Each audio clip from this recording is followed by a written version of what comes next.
Eu te amo do coração, ó Senhor, fortaleza minha.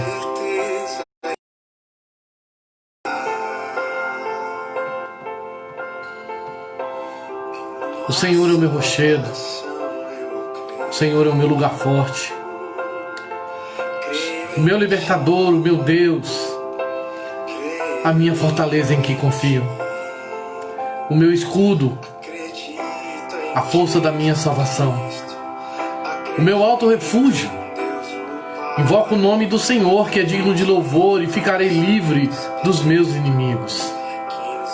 Cordéis de morte me cercaram, torrentes de impiedade me assombraram, cordas do inferno cingiram, laços de morte me surpreenderam.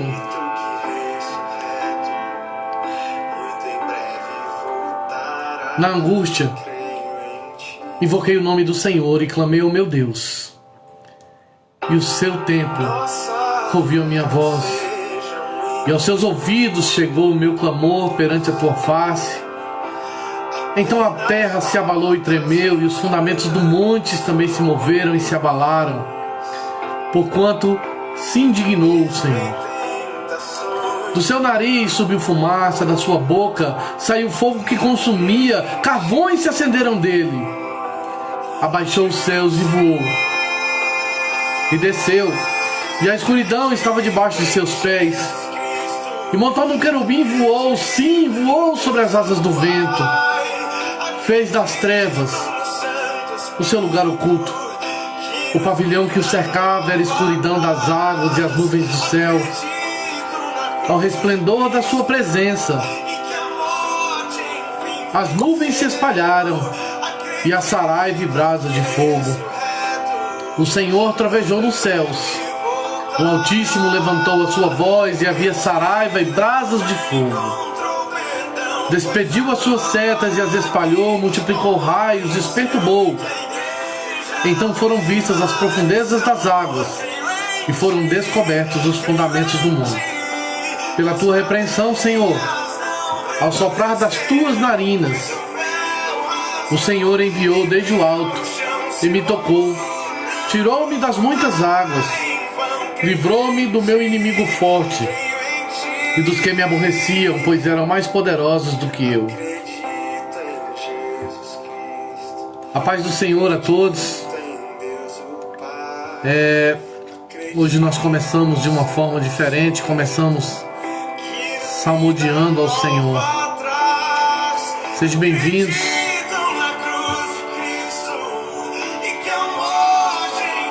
Tu és a nossa fortaleza, Senhor. Tu és o nosso escudo.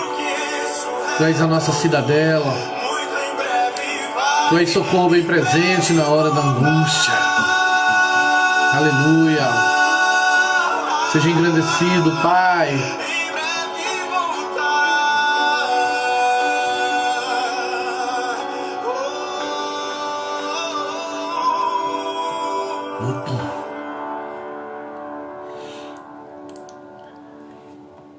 A paz do Senhor a todos. Deus abençoe sua vida, Deus abençoe a sua casa, Deus abençoe sua família. Amém. Que o Senhor esteja cobrindo a cada um. E hoje nós estaremos tratando de um texto que eu acho bem bacana. 2 Samuel, capítulo 24, né? E eu quero iniciar orando, né? Convidando o Senhor a estar conosco. Amém. Vamos orar, né? Pai, em nome de Jesus, eu quero te agradecer por esse dia, Pai. Te agradecer porque até aqui o Senhor tem nos ajudado, mas nós sabemos que obras maiores o Senhor ainda fará. Eu quero clamar a Ti para que, pela Tua misericórdia, Pai, perdoa os meus erros, minhas falhas, pensamentos, atitudes, gestos, olhares, sentimentos. Eu quero pedir ao Senhor, vem nos ensinar cada vez mais a Te seguir, a Te servir, mas principalmente, Senhor, a glorificar o Teu santo nome. Toma esta palavra nas tuas mãos, Senhor, nos conduz e nos ensina, em nome de Jesus. Amém? 2 Samuel, capítulo 24, diz assim: E a ira do Senhor tornou a se acender contra Israel, e incitou a Davi contra eles, dizendo: Vai e numera Israel e a Judá. Disse, pois, o rei a Joabe, capitão do exército, o qual tinha consigo: Agora percorre todas as tribos de Israel, desde Dan até Berseba, e numera o povo, para que eu saiba o número do povo. Então disse Joabe ao rei: Ora, multiplique o Senhor teu Deus a este povo 100 vezes tanto quanto agora é, e aos olhos do rei meu senhor o vejam. Mas por que deseja o rei, meu senhor, este negócio?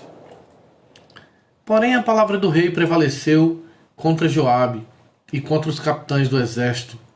Joabe, pois, saiu com os capitães do exército da presença do rei para numerar o povo de Israel. E passaram o Jordão e acamparam-se em Aroer, à direita da cidade que está no meio do ribeiro de Gade, junto a Jazer.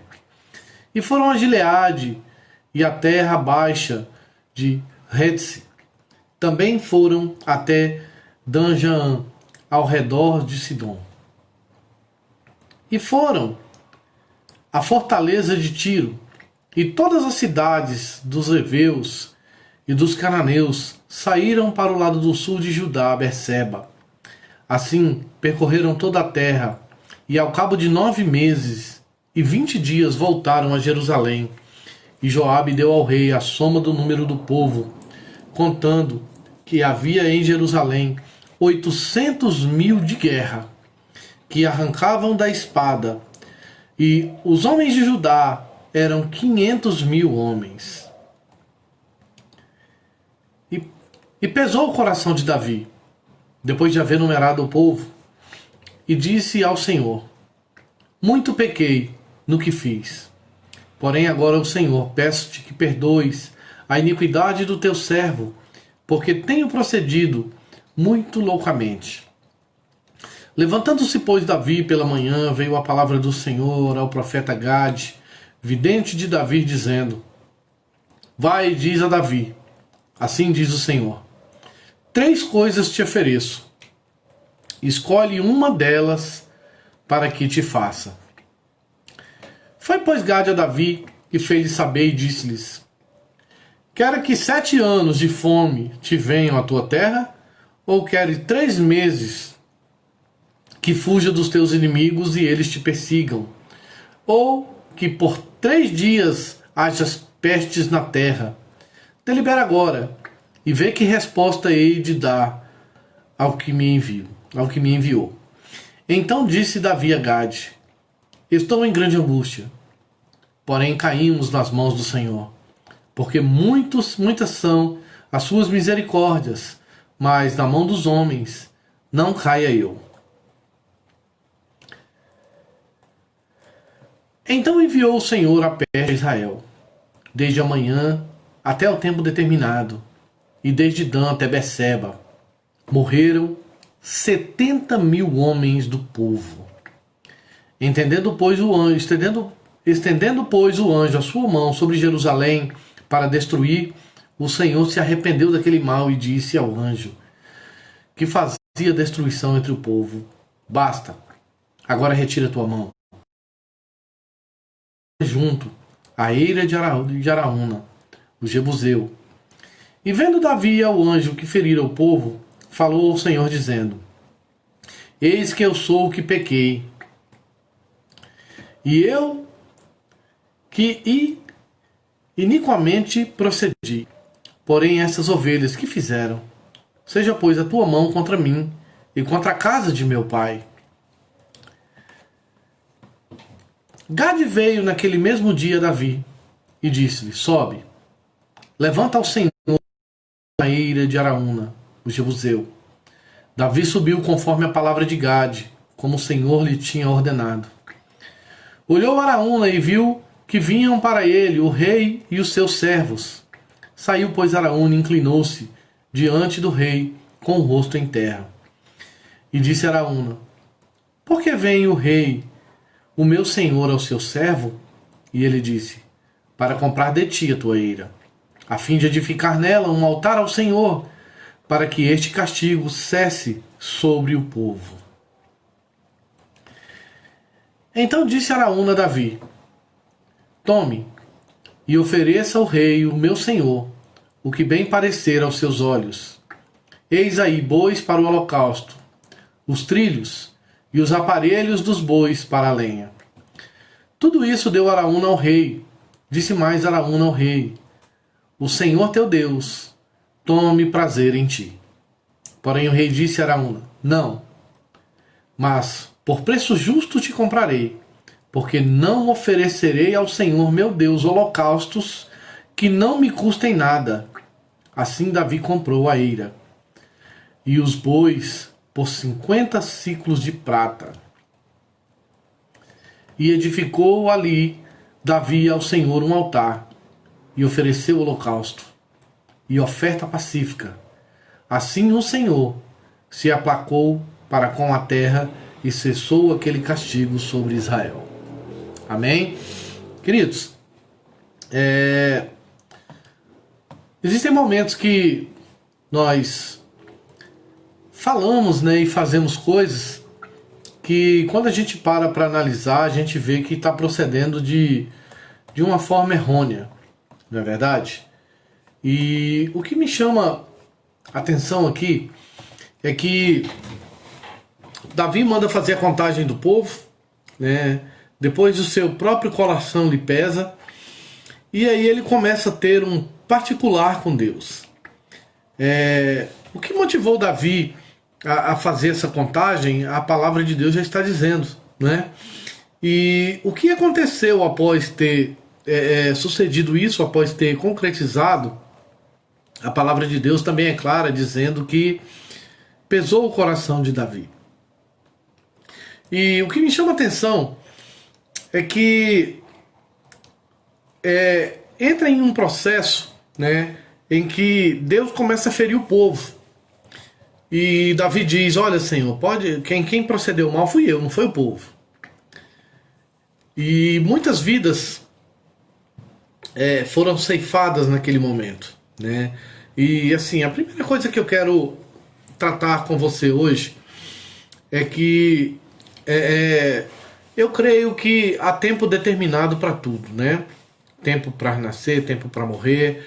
Aí um dia uma pessoa me questionou, falou assim: sim, bispo, mas a Bíblia não diz que tem pessoas que abreviam o seu tempo? Eu falei: sim. E será que Deus já não sabia que elas iriam abreviar? Se Ele é onisciente, se Ele é onipotente, se Ele é onipresente. E é quando nós tratamos sobre este assunto, nós vamos ver ali algo com Deus. Assim como Davi era um homem segundo o coração de Deus, Deus não deixava de tratar com ele. Amém? E eu quero dizer para você que está me assistindo hoje, não importa se você é bispo, se você é apóstolo, se você é pastor, as nossas ações, elas envolvem também muitas vezes a correção de Deus, independente do cargo ou do título, independente de sermos segundo o coração de Deus, ou de andarmos com Deus, ou de ser amigo de Deus. Deus, ele sempre trata com seus filhos. E o que me chama a atenção é que o Senhor o chama na terra e fala para ele: olha, edifica um altar. E a primeira pergunta que eu quero estar fazendo hoje é: qual é o altar que nós temos edificado, né? Qual o altar que nós temos edificado durante todo esse acontecimento que tem se mostrado, que tem se movido dia após dia? E agora eu quero trazer um enfoquezinho. Vamos lá para o versículo 18, né? Naquele mesmo dia veio a Gade, né? Então, nós vamos ver aqui Gade tratando de alguns serviços espirituais, né? Prestando alguns serviços, né?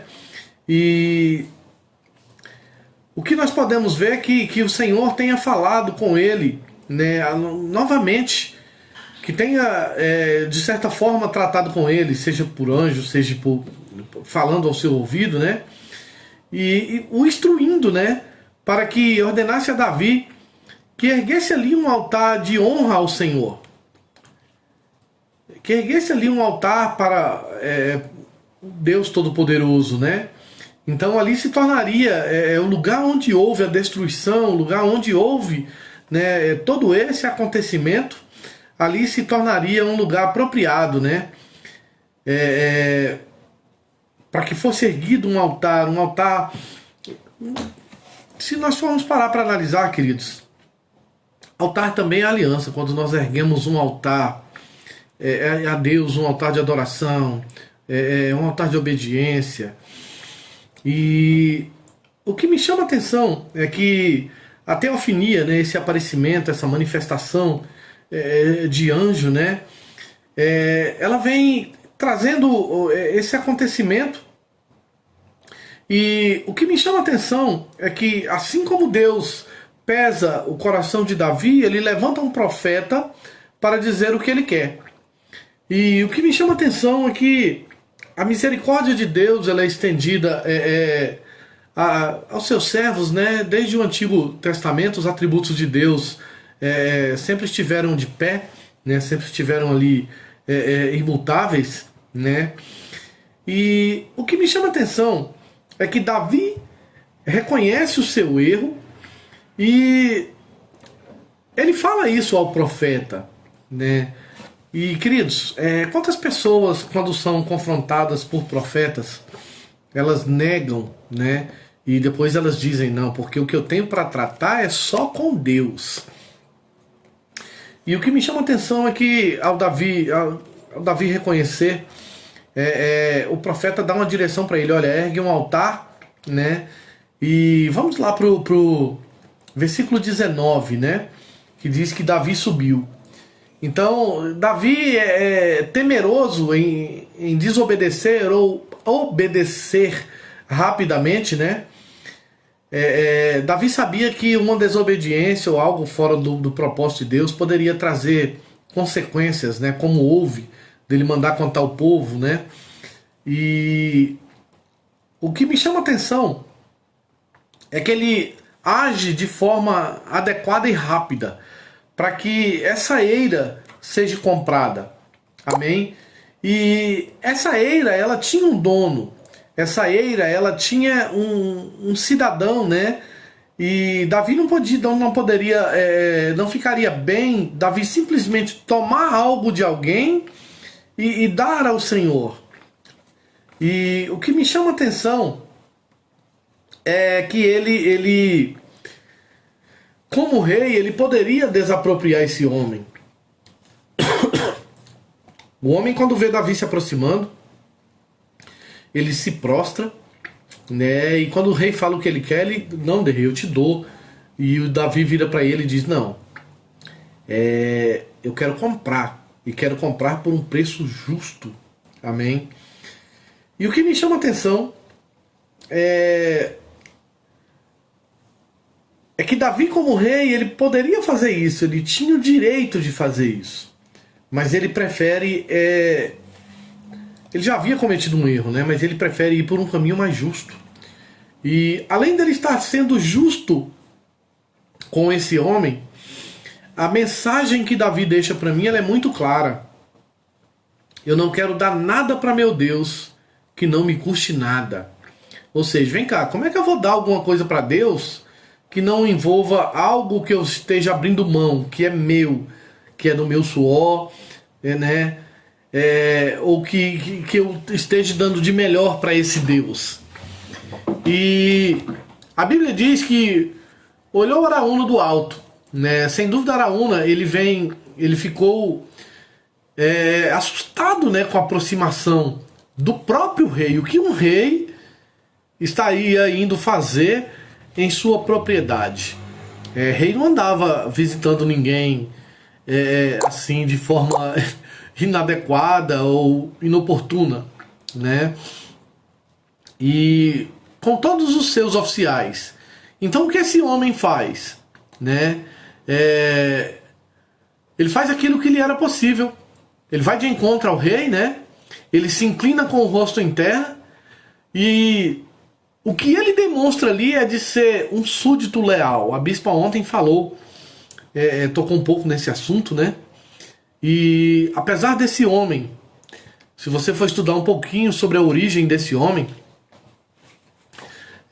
você vai saber quem ele é, né? Se for o caso, depois a gente entra nisso, mas a gente não tem muito tempo aqui.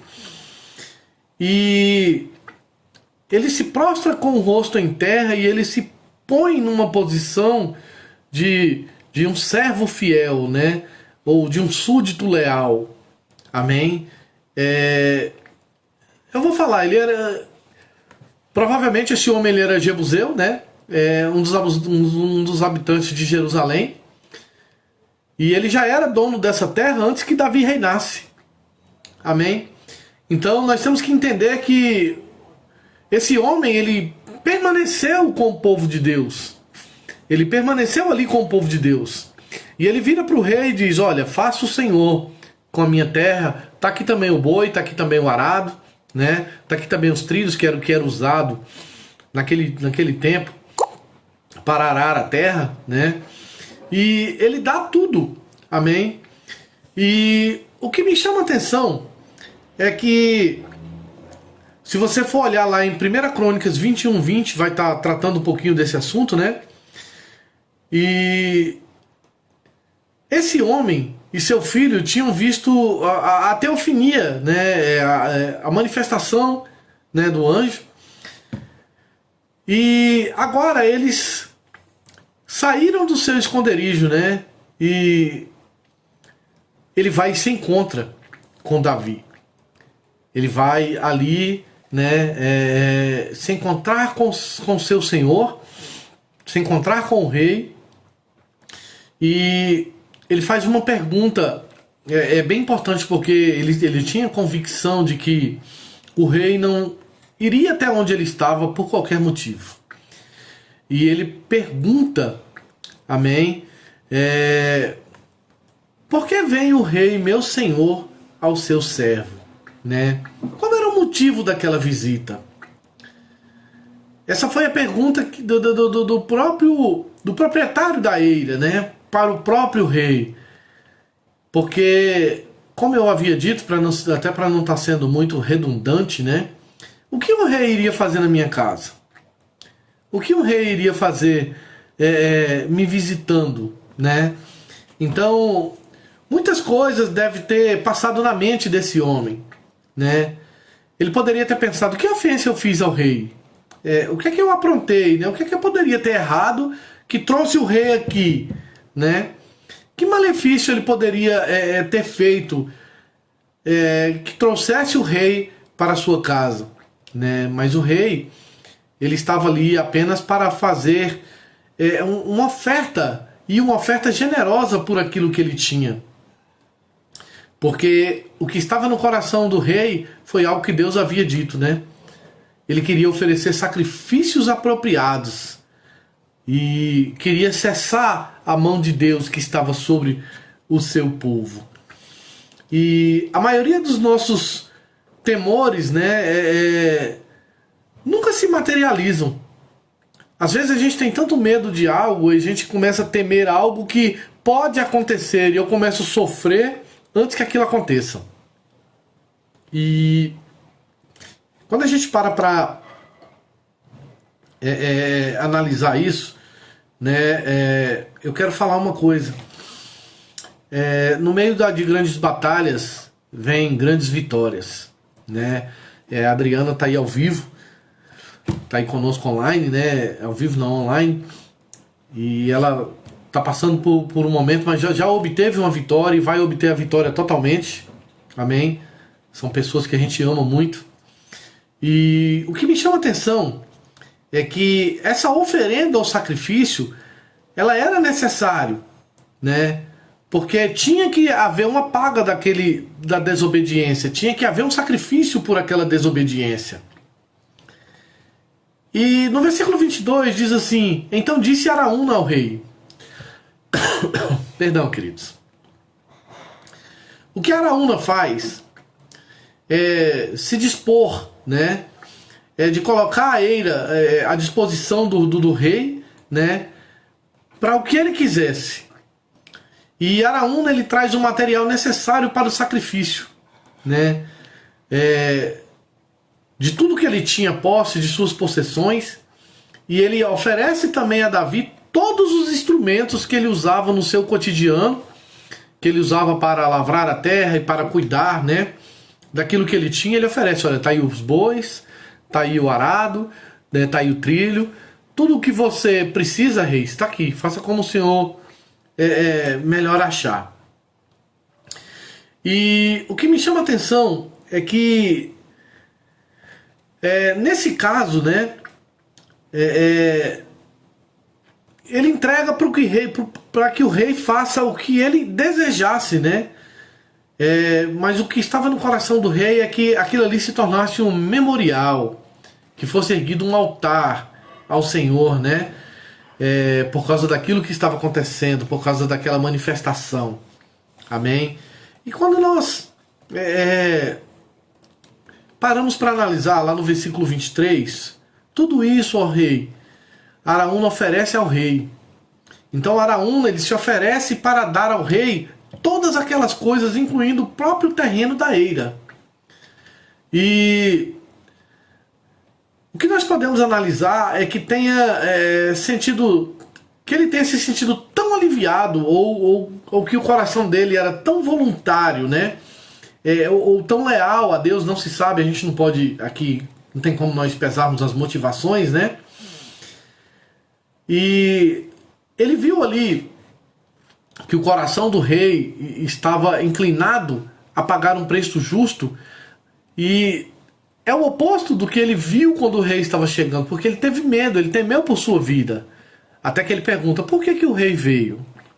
Não é verdade? Então, e ele se mostra generoso, né? E ele trata o rei, né, com honra, e coloca o coração voluntariamente para contribuir com o que pudesse para que o rei cumprisse o propósito, né? Então, tudo que ele oferece ao rei, né? Nós vamos ver que houve um processo, né, do medo se tornar uma gratidão. E pare para analisar, é que Davi também estava passando debaixo da mão de Deus, estava passando por um temor, né, do seu povo está sendo atacado por ele, e ele vai visitar um homem que tem um temor, ou seja, Davi estava temeroso e estava correndo para cumprir um propósito.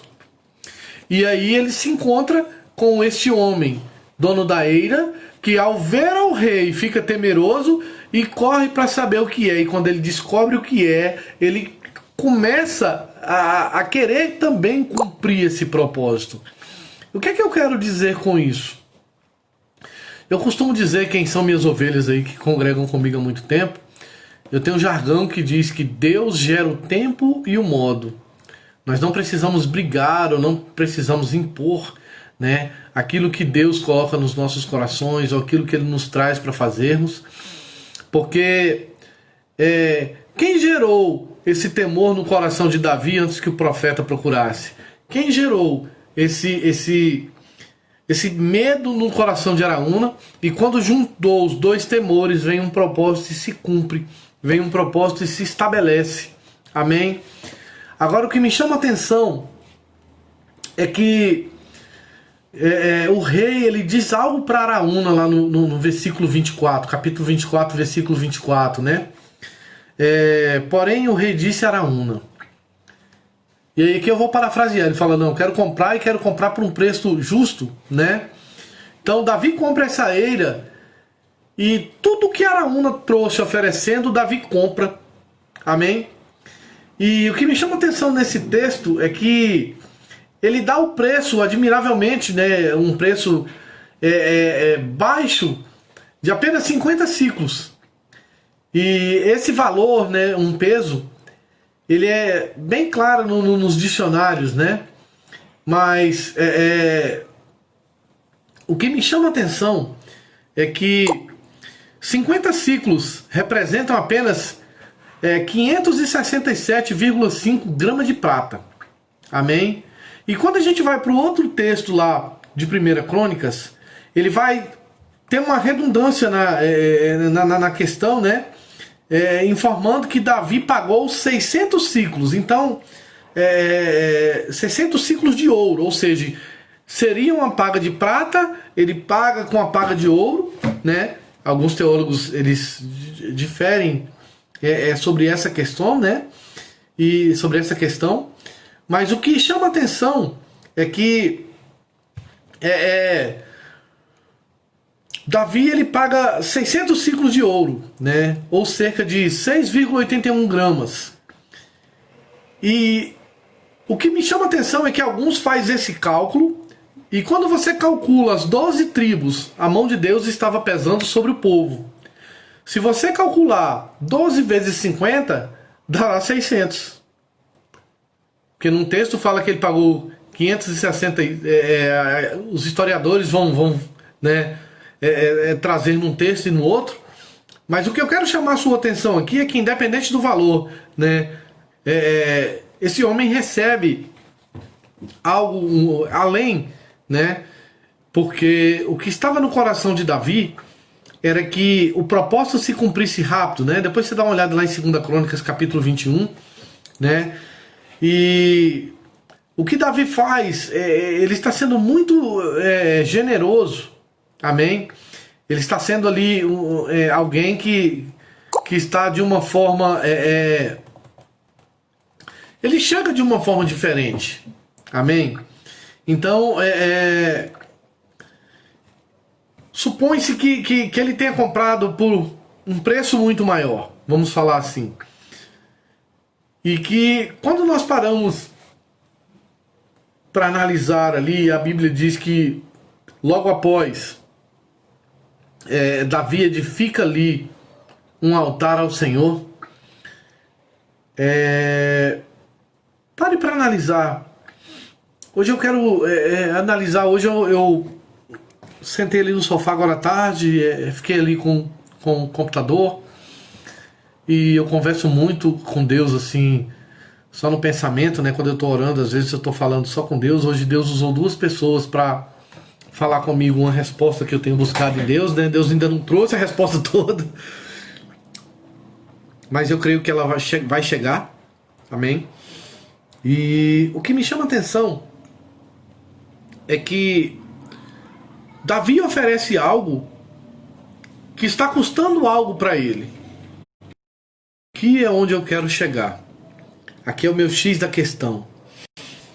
O que você tem oferecido a Deus que não tem te custado nada? O que eu tenho oferecido para Deus que não tem me custado nada? Você pode oferecer para Deus, eu posso oferecer para Deus da nossa renda, dos nossos bens, mas nós podemos também oferecer para Deus o permanecer, o ficar na posição a qual Ele nos colocou.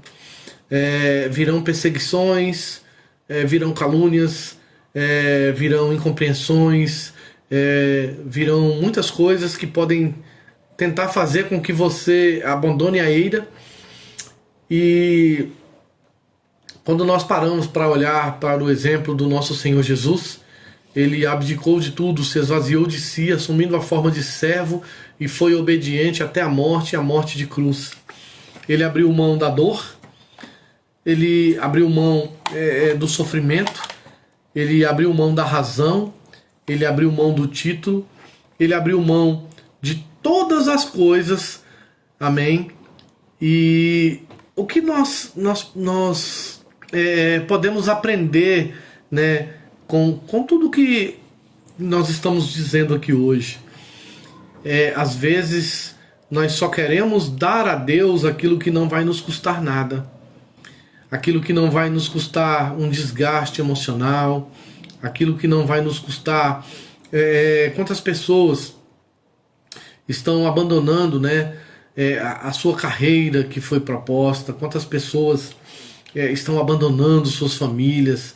Quantas pessoas estão abandonando a posição que Deus os entregou?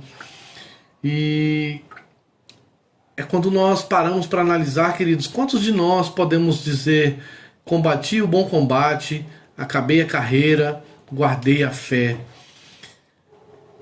Às vezes, quando as coisas começam a acontecer, é momento de sacrificar o medo, de sacrificar a razão. Muitas vezes nós vamos ter que sacrificar os nossos direitos, muitas vezes vamos ter que sacrificar o reconhecimento, muitas vezes nós vamos ter que abdicar do título para que o bem comum, né? Isso é uma forma de estar se sacrificando. Hoje nós não precisamos nos sacrificar, mas nós temos que entender que o nosso Jesus se ofereceu em sacrifício vivo, santo e agradável. E durante todo o tempo, o Senhor Jesus nos convida a sermos imitadores dele. O apóstolo Paulo nos convida a sermos imitadores dele. E a pergunta-chave de hoje, né? Trazendo de novo aquilo que eu perguntei, o que nós temos oferecido ao nosso Deus? Nós temos oferecido algo que não tenha nos custado nada? Nós temos oferecido o que para esse Deus? Porque a partir do momento que não me custa nada, eu não estou oferecendo, eu estou repassando. Não é verdade? Davi dizia, não, eu quero comprar e quero comprar por um preço justo, porque eu quero oferecer para o meu Deus. O homem já tinha já propôs no seu coração, né, de fazer o que o rei quisesse. Então, o que me chama a atenção é que o mesmo processo que Davi passa da pressão com a mão de Deus sobre o povo, Araúna passa, né, sofrendo com a visita do rei um medo. E o que me chama a atenção é que ambos, né, imediatamente querem que o propósito se cumpra. Ambos se curvam ao propósito, ambos se reúnem, né, para que aquilo venha a acontecer. E aí é o momento que eu paro para analisar, né? Meu Deus, quantas vezes eu poderia ter sacrificado e oferecido um pouco mais, algumas coisas que me custariam mais, né? Às vezes a gente fica querendo se poupar, às vezes a gente quer descansar mais, às vezes aqui a gente não quer se desgastar tanto, né? E às vezes a gente fica querendo preservar, né, aquilo que é nosso. Eu venho falando muito, queridos, com vocês ultimamente, nos últimos 2 anos, né?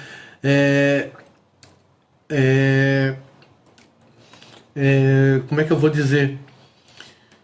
Nós temos que ter o cuidado de nosso coração não ficar muito soberbo, muito arrogante, e nós perdemos essa sensibilidade. Davi, apesar de ser um rei, no momento em que ele achava um erro dele, ele se prostrava e dizia, Senhor, olha, não retire de mim o teu espírito.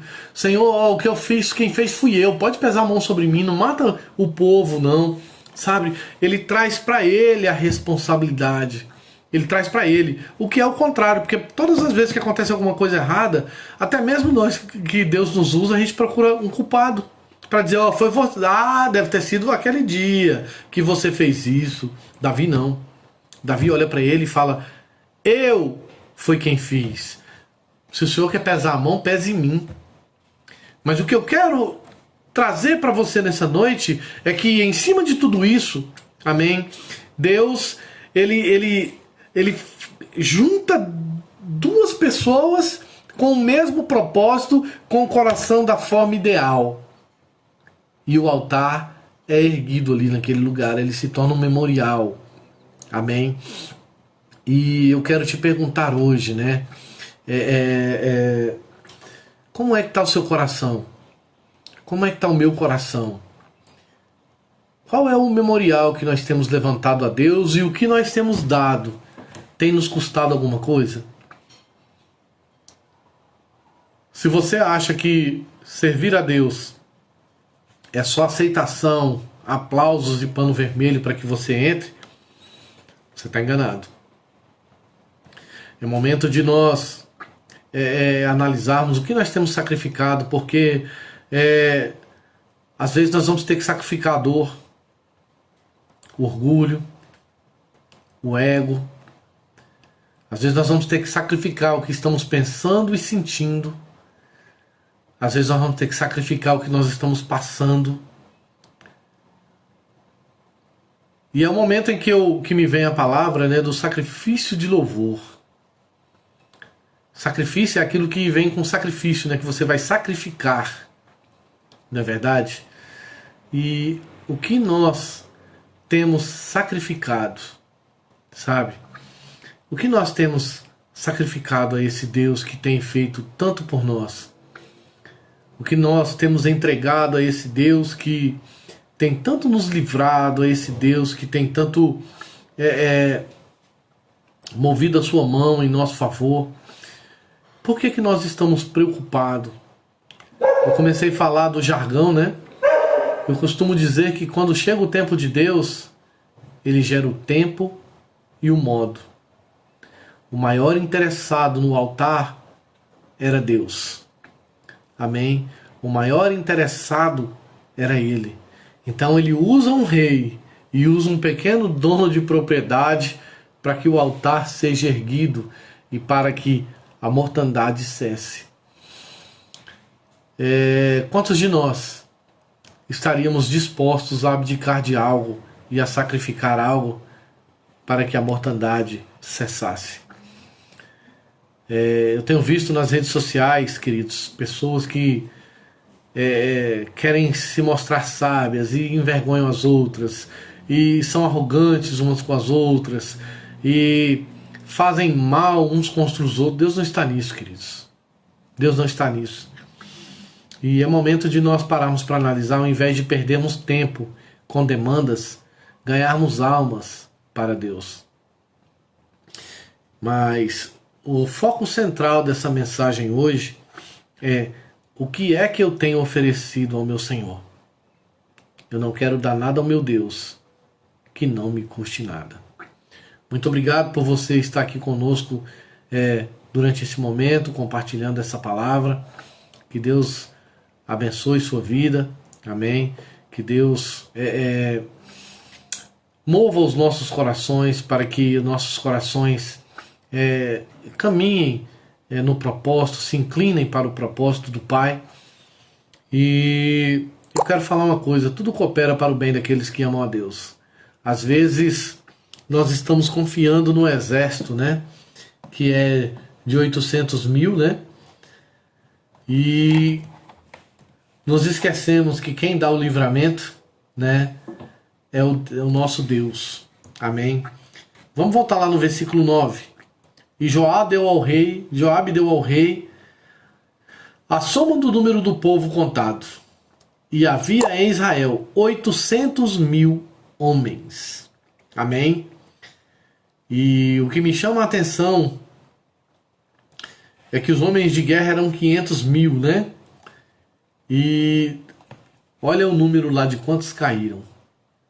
Às vezes a gente confia no número de pessoas que estão ao nosso lado. Sempre vai ter os leais. Amém. Mas o que Deus nos convida é a confiar nele. É a colocar a aliança nele acima de tudo, não naquilo que nós conquistamos. Amém. Então, hoje nós temos que parar para analisar o que é que eu vou sacrificar ao Senhor. Talvez Deus não esteja requerendo de mim e de você possessões, ouro e prata. Amém? Talvez Deus não esteja requerendo de nós os nossos bens. Talvez Deus esteja requerendo de nós o nosso coração totalmente prostrado, submisso e confiante nos seus propósitos. Que Deus abençoe a sua vida, que Deus visite o seu lar, que Deus cubra a tua casa, que Deus cubra a sua família, em nome de Jesus. Fiquem na paz do Senhor. Deus abençoe.